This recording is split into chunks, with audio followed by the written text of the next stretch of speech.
En cuanto al papel del director financiero o del área financiera en los procesos de precios de transferencia y en la elaboración del estudio, creo que hay varios aspectos a resaltar porque resultan cruciales para la obtención de un buen resultado y la construcción de un buen argumento de precios de transferencia.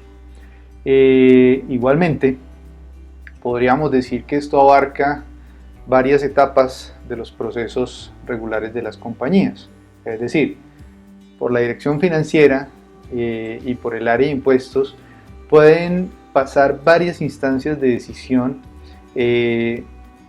o pueden ser uno de los puntos de donde se provean elementos para configurar las operaciones. Entonces vamos desde la etapa más temprana de las transacciones hasta la determinación propiamente del estudio de precios de transferencia. Veamos un poco algunos de estos elementos.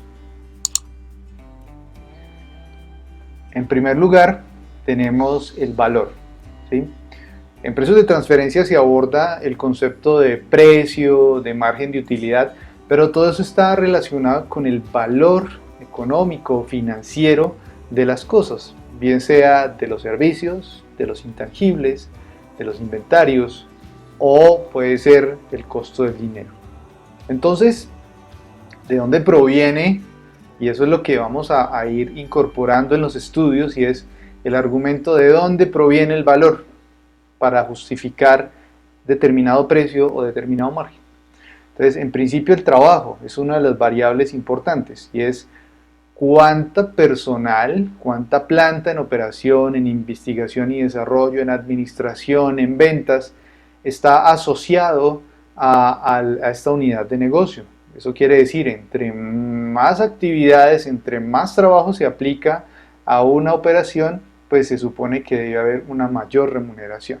En este orden de ideas, una transacción que simplemente consiste en comisionar, pues claramente se requiere menos tiempo, menos horas hombre, para llegar a establecer una operación comercial y que de allí se pueda extraer una comisión, y por lo tanto el rendimiento o la remuneración pues será más bajo. También hablamos del mercado, y es el mercado premia o remunera cosas como los intangibles, las marcas, la percepción de calidad. Miren que todos estos son elementos que el mercado, por lo cual el mercado está dispuesto a pagar precios más altos. Entonces, en la medida en que la unidad económica local sea la propietaria o no de ese tipo de factores, pues vamos a tener que asignar más o menos rentabilidad, más o menos precios. También tenemos los elementos de riesgo.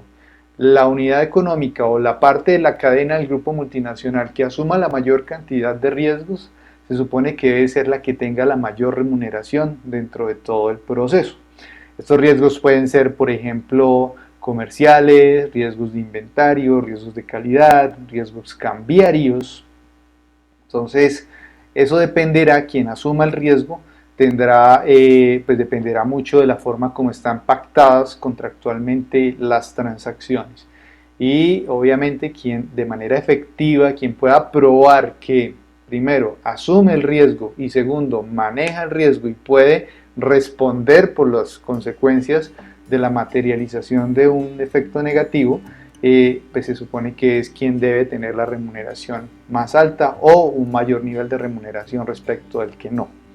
Y luego vienen los niveles de inversión de capital, y es el que más invierte, pues más rentabilidad debería percibir. En ese orden de ideas lo mismo, depende de quién dentro de la cadena de generación de valor o de agregación de costo y valor está haciendo las mayores inversiones, dónde está la maquinaria, dónde está la operación logística, y de acuerdo a cada uno de esos factores, pues habrá una remuneración específica o debería poderse argumentar que existe más o menos valor agregado o más o menos riesgo inherente al capital invertido.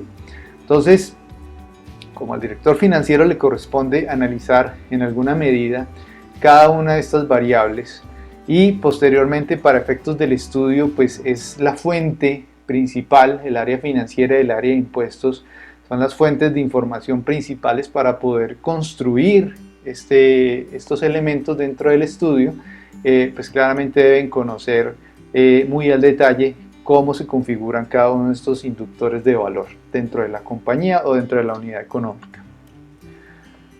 Finalmente, he venido mencionando que un estudio de precios de transferencia es un argumento de por qué el valor o el precio asumen determinada forma.